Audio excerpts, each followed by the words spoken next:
Thank you very much for coming to our talk. My name is Simon. This is Kudakwashe. And we're going to be talking about Chrome DevTools, which is something we've all used. So if anyone's not used console.log to log like really important stuff like credit card numbers, that sort of thing. So we're going to be covering all of that sort of thing.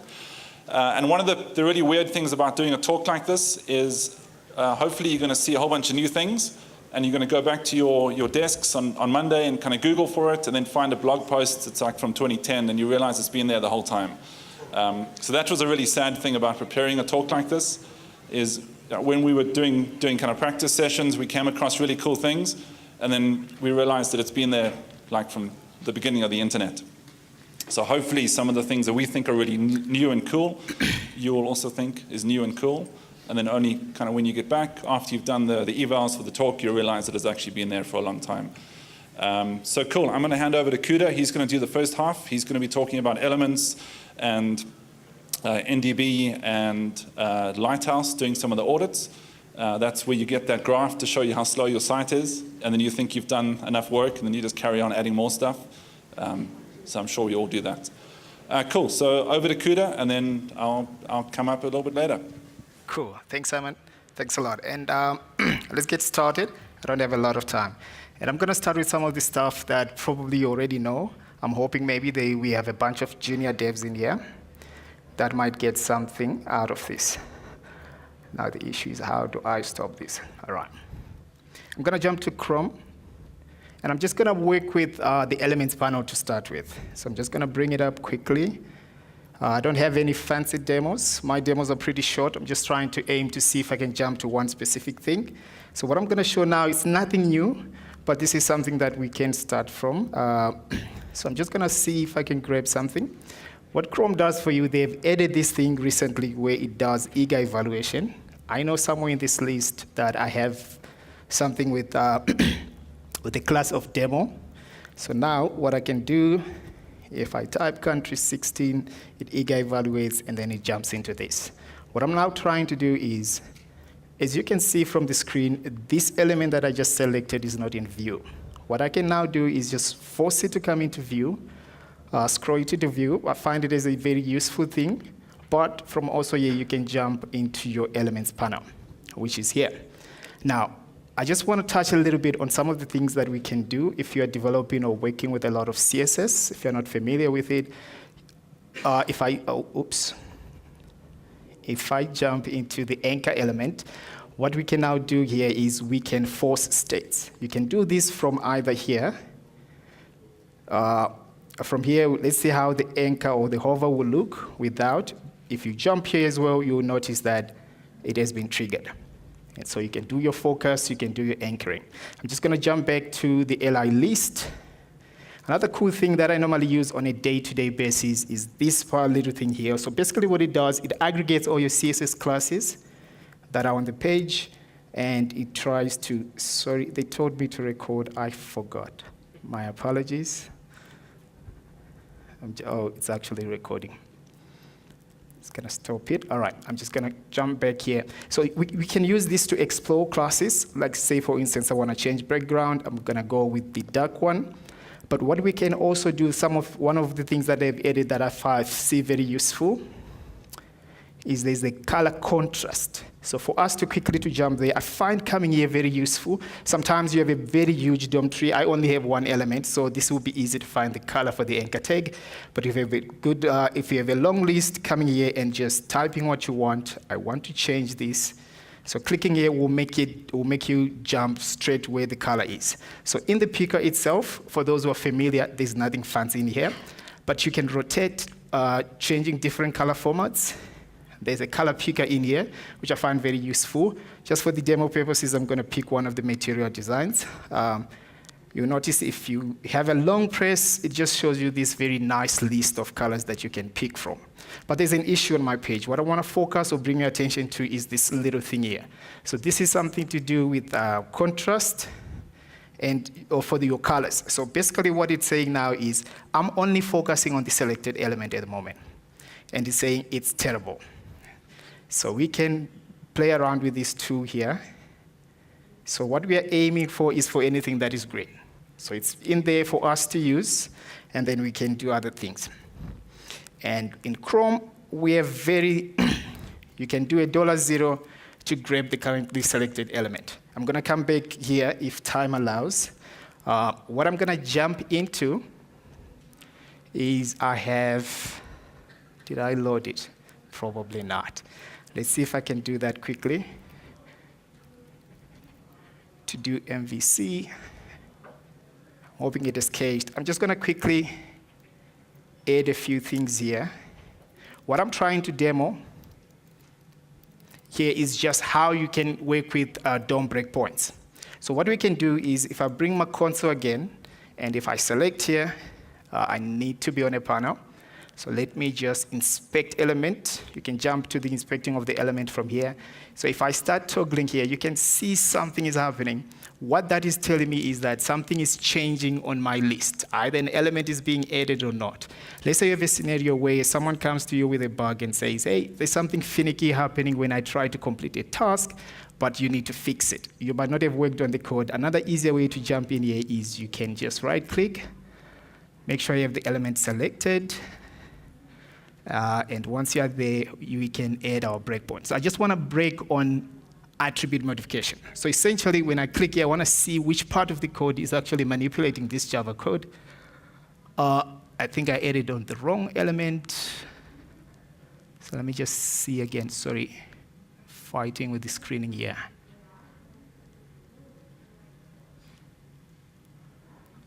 Sorry, the one I needed to target is the one above. My apologies. If you pick anything that I'm missing, please let me know. I think that's the one I need here. So if I add a breakpoint and do anything action, you'll notice that it will break. So this is how you can break from the DOM itself. You don't need to be on the JavaScript. So now I can do whatever I want. At least I know where to start. Okay, so that's pretty much it, which you can do with some DOM elements. And now I'm going to jump back to my demo. I'm going to jump into the animations panel. I don't have a lot of fancy animations here. I don't work with animations a lot myself. But I think it's good to know that there are these tooling in Chrome DevTools that we can make use of. So what we can now do here, we have an animations drawer, which is an animation inspection. The issue might be I want to grab the animation.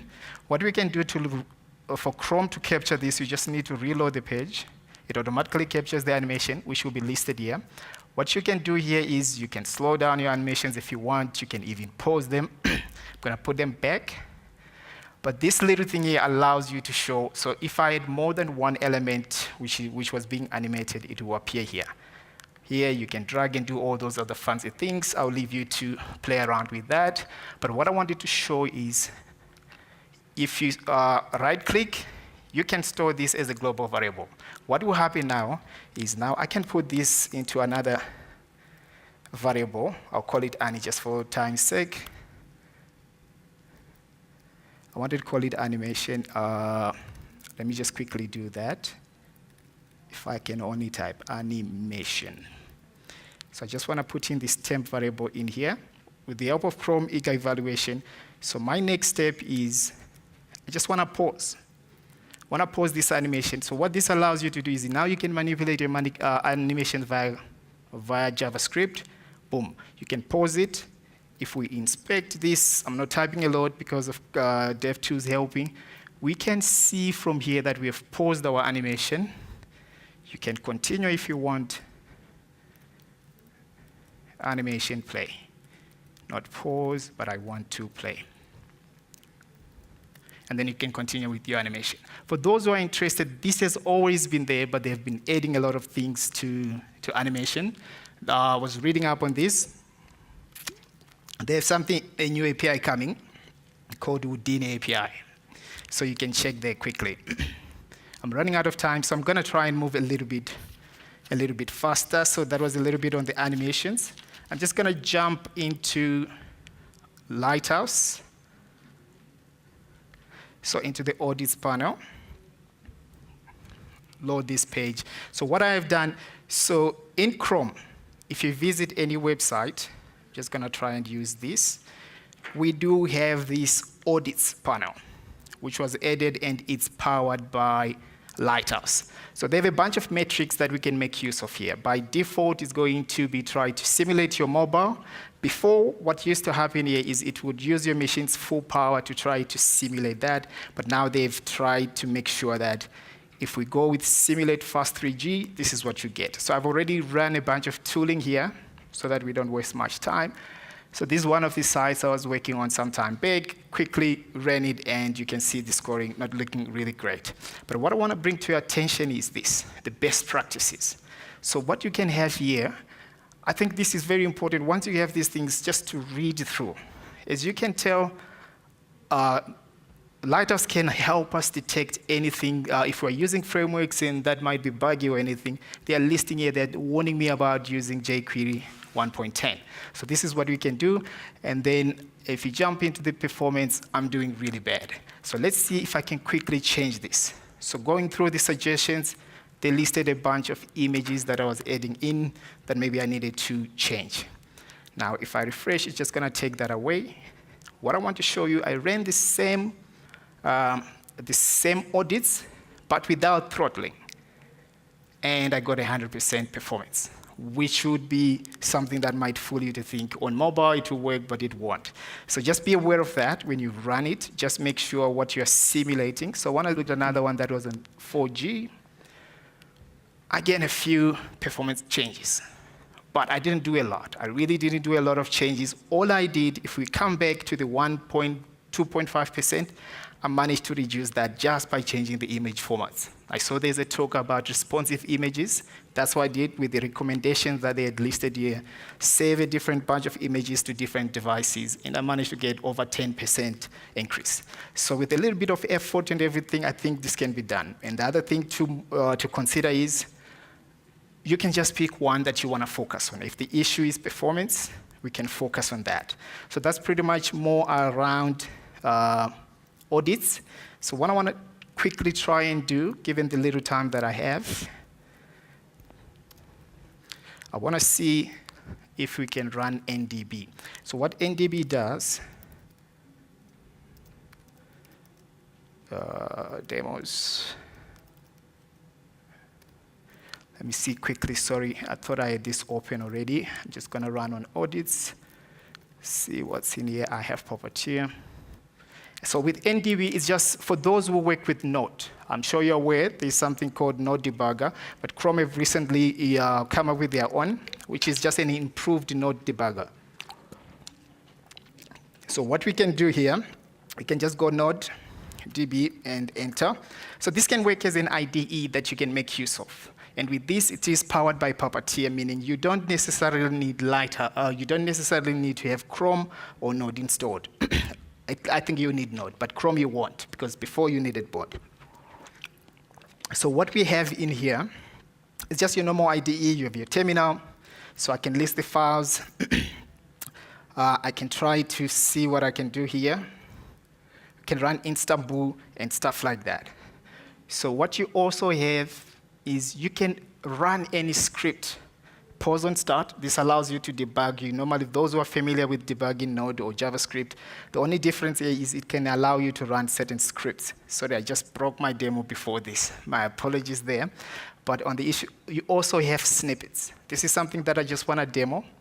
So with snippets, what we have here, this is a process based on the context. So console log, sorry, I can just run it from here. What we can tell is it actually hooked into the Node process, and you can just use it to see. I like using this tool for exploring purposes. It doesn't have to be something hectic, but you want to quickly hack something. And with the use of snippets, it can do something pretty cool. So if we jump back to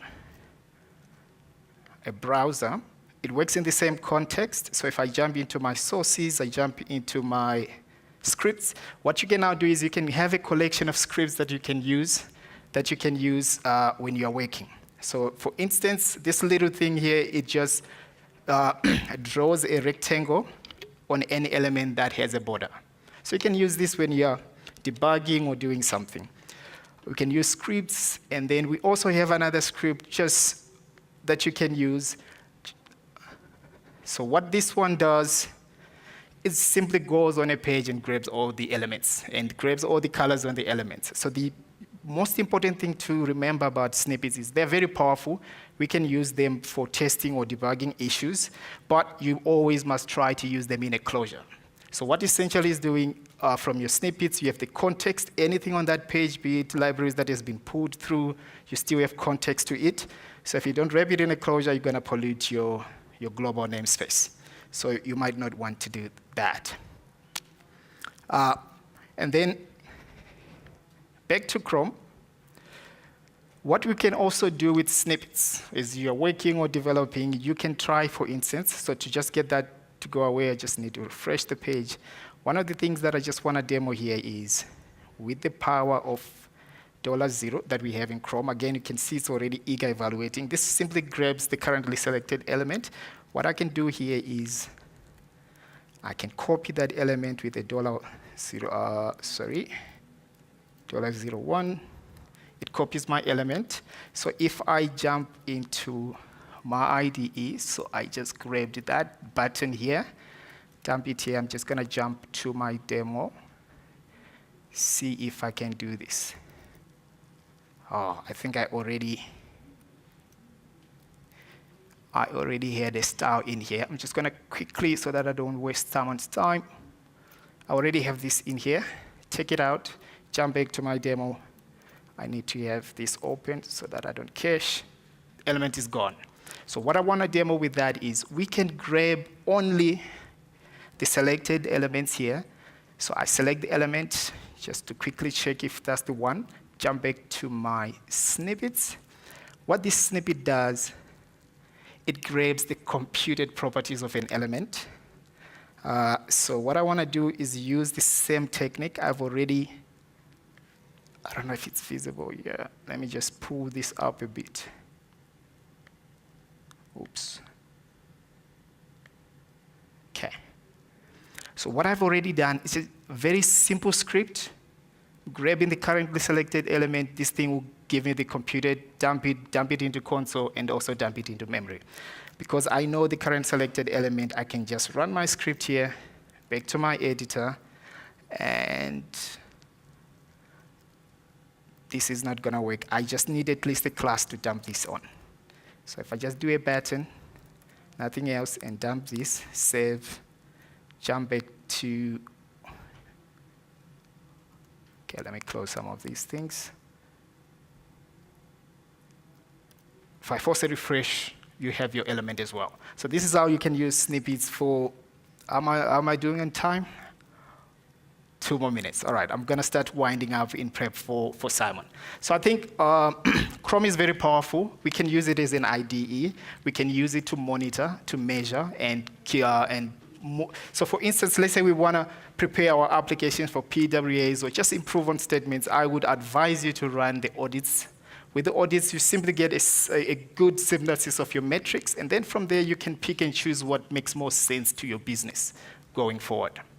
And then I think I've run out of time. I'm just going to hand over to Simon a little bit. He's going to come and show us a little bit more of the stuff that we can do. So hopefully that was useful.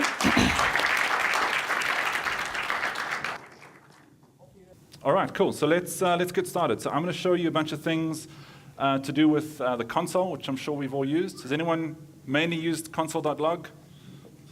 Yeah, come on, we all do it. So let's take a look. So one of the really useful things that I actually didn't know you could do is you can clear the console, Control L. I thought you had actually typed like clear, but there's actually a shortcut, which is pretty cool. The other thing that's pretty useful is you can actually zoom in on the console, like DevTools itself, without zooming in on the whole browser, which helps when you're like me and you start to get old. And you kind of look around to see if you're the oldest person in the room, and sometimes you are, which is never fun.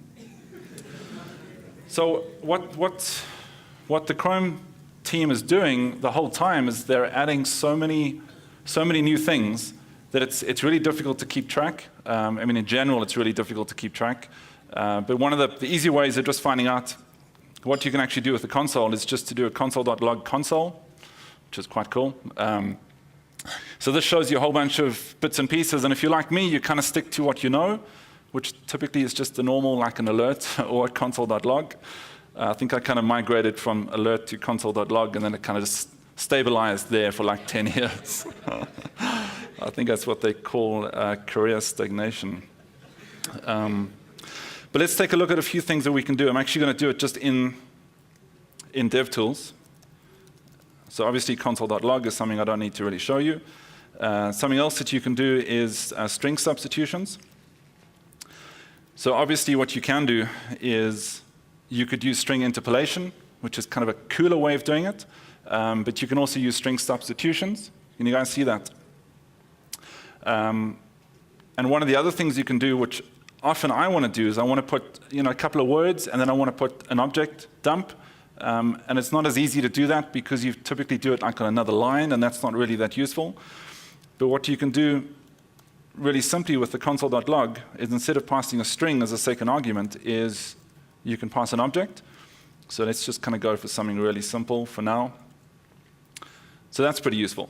So you can actually have an object dump next to some kind of words, and you can kind of mix and match them, which is pretty interesting, I think.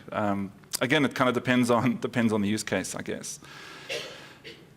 The next thing you can do, which is I'm not using as much, mainly because I kind of forgot it was there, but it's something that has some kind of use as well. So let's say we want to log whenever there's some kind of network activity based on a function call. Instead of doing a console.log, what you can do is do a console.count, and you give it whatever kind of logs you want, and it'll keep track of how many times that's called. So if we do a console.count with some kind of phrase, and we do it a bunch of times, it actually keeps a running counter for us, which is great because we don't need to then wrap that with another function and put it in a closure and kind of keep track of how many times it's called. And this is pretty useful if you've got one hotspot in your code that's getting hit too many times, and you want to just do a really simple way of figuring out how often it's called, and maybe kind of tone down on the amount of times it's getting hit. Let's take a look at one of my favorites, which I'm starting to use a whole lot more, much to my team members' disappointment, is instead of just going for like plain colors, and you would have seen this in Mike's talk really briefly, although not as impressive as the one I'm going to show you, is you can actually got to zoom it out because that's just way too small. You can actually style the console.logs, which I think is really impressive. So you'll see this. Thank you, Rob. You'll see this getting done in a few of the libraries already, where they actually kind of highlight certain things. But occasionally, you just want to kind of make it really apparent that something like catastrophic has happened, particularly if you're doing a whole bunch of console logs for whatever reason, which is not best practice. But you want to just kind of highlight something like catastrophic. This is a way to do it, which is pretty cool. I tried to do actual animations, but I couldn't get that right. Clearly, I've got way too much time. All right, the next thing is let's take a look at the following. I'm going to show you a console group. Let me just copy this function just to make it simpler. And let's just copy it in here. So this happens to be using Angular. Forgot the framework name for a second. It's really bad. I'm sure we can edit that out. So it's just using Angular, but at the end of the day, all of these new like JavaScript frameworks, all they're actually doing is they're just transpiling to a whole bunch of document.write and document.query selector. That's actually all they're really doing, to be honest. Not 100%, but like 99%, that's what they're doing. So I actually expected that to get a few gasps, but it didn't. So console.group, what that allows you to do, which I'm finding quite interesting, is let's just rerun it. Help if I was in the right site as well. That's awkward. So if we look down at the bottom here, I'm just going to zoom in. So console.group allows you to do a whole bunch of console logs, but it enables you to indent it. So if you want to have certain kind of grouping in your console logs, instead of trying to have some kind of prefix, you can use console.group, And each console.group that you do just shifts it off to the right, so it just indents it. So you can have whatever kind of tree structure you want, which is a nice way of doing it. And it's much cleaner than trying to maybe generate like an on-the-fly object and then dumping that out, because that's not going to be an inline thing. So that's where console.group comes in, which is pretty useful. The next one is doing, let me just move this up, give me 1 second. So console.time. So let's just call this started. And what console.time does, which is something I'm sure we've all kind of rolled our own version of, is it starts a counter, and we can then do a timer.end with the same name, and it automatically outputs the milliseconds that it's taken between console.time and console.timeEnd. So if you want to start using this as a basic way of doing timing for your code, this is a really simple way of doing it without having to go and use a separate framework. I'm not anti additional frameworks, but the issue is kind of every framework you introduce potentially has a whole bunch of vulnerabilities, and we've seen a lot of that the last couple of months with EventStream and ESLint, and probably a whole bunch more that we're just not aware of, which is kind of more concerning. So that's console.time. And the last one on console is console.memory. And you'll see here as an example of the eager evaluation that Kuda mentioned as well. So without even having to actually run that, it just gives you the output, which is pretty useful. And this just gives you a memory kind of dump of how much memory is being used. It's a very simple way of doing it, but it is just kind of one of the things that are available to us, which is pretty useful. All right, let's have a look, one or two more things on the console before I move on.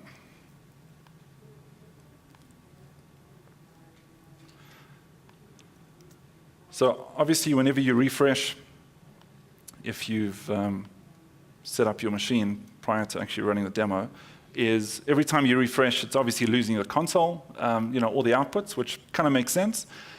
But sometimes you actually want to keep that, and it's just like you just need to enable the feature, which is pretty useful.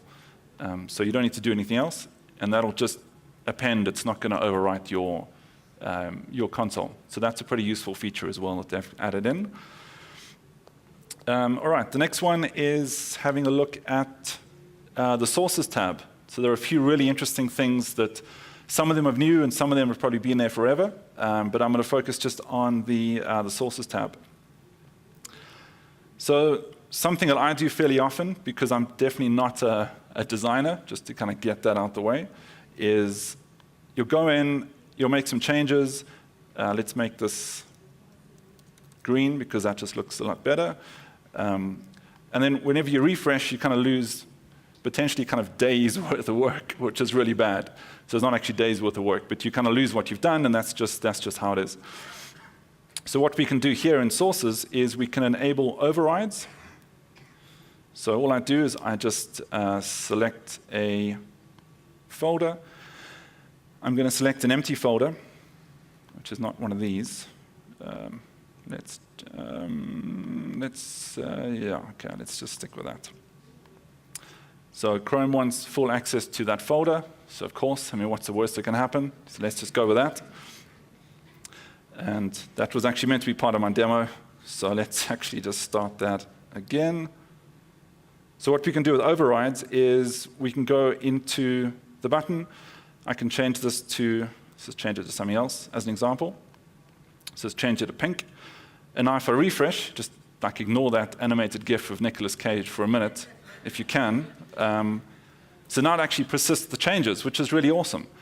So what it's done is any change that you make, it's actually writing off to that file on your local machine, and it enables you to do a diff as well to see the difference between what you've got, or the kind of the actual HTML and CSS version, and then looking at what you've overwritten, and it will give you a kind of little bit of a diff between the two. So this is really useful if you want to go in and make a few changes and you want to keep some kind of persistence. To get the Nicolas Cage input, what you do is you just go down to the image, and off your file system, you can just drag an image to replace that image. So it's working in the same way that the CSS overriding is working, except you can actually override images as well, which is pretty cool. So if I do show the, oops, try it again, toggle the draw at the bottom, it doesn't really do a good job with images, but with CSS, it'll show you the before and after, which is pretty useful. So that is that style overriding. And what we can also do is we can make changes to JavaScript. So, oops. Let me just go here. Give me 1 second.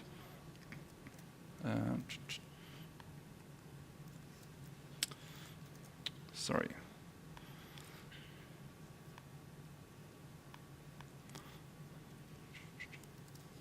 And that's not working. I think I got my keyboard shortcuts all mixed up.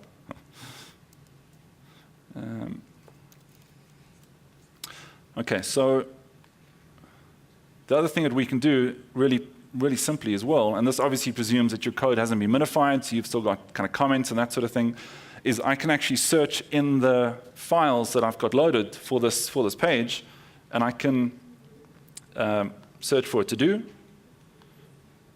So you can see, important things that you store in JavaScript on the front end, like tax rates and things like that, or VAT rates. So I can just subtly go and change that, and that should be fine. And if I bring up the draw, which was up already, and I have a look at changes, so it'll also show you the changes in the JavaScript, if you can see that behind me. So that's a pretty useful thing. It's not necessarily something you want to use all the time, but just to kind of know it's there, it's useful enough. So you can potentially kind of start using that. So we've had a look at local overrides. We've had a look at a few of the other kind of bits and pieces, as well as searching with inside of JavaScript files, which can be useful if you know that there's a function with a certain name, you just don't remember the file that it's in. And again, presuming that everything hasn't been minified and bundled together. So let's take a look at the next tab. I'm just going to switch off style overrides, otherwise everything's in a weird state. Okay, and that GIF has also disappeared, which is good. So I've got a really simple example where it's just doing a couple of network calls, and it's also doing a network call to something that doesn't exist, which is intentional. So what we can do inside of the filtering tab, inside of the network tab, is I can search for any calls that have a certain status code, which is quite cool. So obviously we're going to presume in this example everything's 200, but it's also really simple to choose something like show me all of the calls that have a 404. So again, you could filter easily with the, you can sort on the status column, and you could kind of have some other way of doing it. But this is just a quick way of just sorting out all of the network calls that have a certain status. And what you can also do is, so Command F on a Mac, is it brings out another search tab. And in that search tab, we can sort, or we can search for certain content types or headers, things like that. So it makes it really simple to look at all the networking calls that you're doing and to pull out some kind of useful information if you're looking for a certain kind of call that's happening. So the other one that we can do is inside of the sources tab, just to make it really obvious, is there's an XHR breakpoints option as well on the right-hand side. And what I can do is I could say break whenever there's a URL that has a /2 in it. So if I run the same example now, it's going to hit the breakpoint at a certain point when that network is actually, that endpoint's been hit. And this is quite useful if you want to start tracking down, when is this network call getting called and who's calling it. And again, that kind of helps if you're looking for performance issues, potentially performance issues. So one of the problems with this example here is it's useful, but it's showing me the code that's sitting off in some kind of framework library, and it's not actually my code. And often it's super difficult to remember what's calling what, because you obviously haven't written the framework. So it becomes a little bit kind of useless to actually have a breakpoint sitting inside of someone else's code. So let me show you a simple example of how we can actually get around that. So I've got a separate JavaScript library over here, or file, it's not really a library, called co-utilities, and that's adding 2 numbers, which is the kind of thing that a consultant would charge you to do, because it's like abstracting the complexity of adding. And in addition to that, it's calling into another file that's just calling into a function that's doing absolutely nothing, but there's a specific reason for it. So if I just put a breakpoint on that,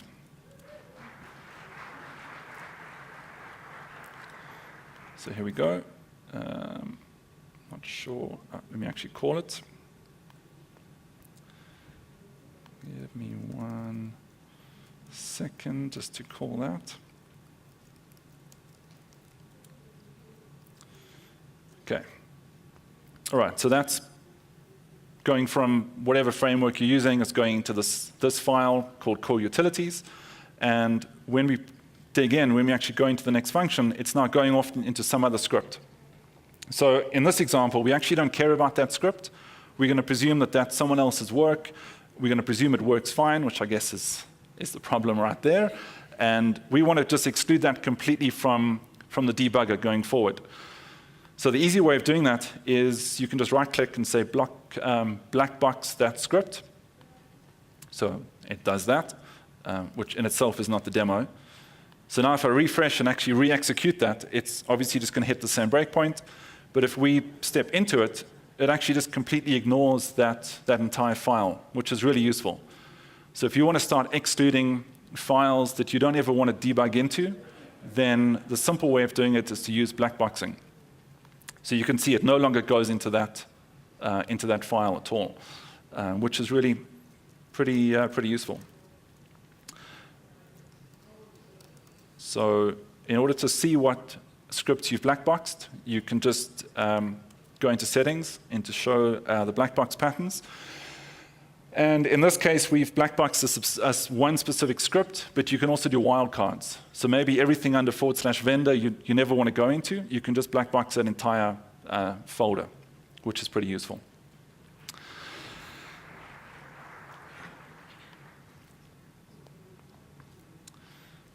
Okay,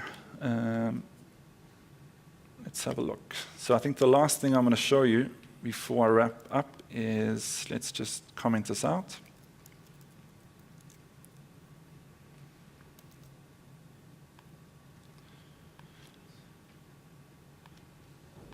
So this ties into something that Kuda was demoing. So if I just go and select the element, so like he mentioned, you can do, $0 to give you the current element. And what you can also do is you can use the monitor events function. We can give it, in this case, I'm just going to give it the current element just to make it simple. And what that does is it'll actually track anytime there's any events that are firing on that button. So in this case, we've got a mouse click event, which is somewhere. Okay, I'm not going to look for it, but it's in there somewhere. So if you want to start kind of tracking what's going on and what events are firing, hooking into that monitor events is a pretty useful way of doing that. In order to unsubscribe, you just call, I think, unmonitor events. So you just do unmonitor events on the same thing, and then you're no longer monitoring the events. So that's just one of the things you can do on that Elements tab. So that's pretty much the end of the demos. I'm definitely open to questions. I hope you managed to kind of get something from all the demos that we've thrown at you. We specifically try to keep all the demos kind of really small so you can kind of pick and choose which ones are applicable. Cool, so thank you very much. Any questions?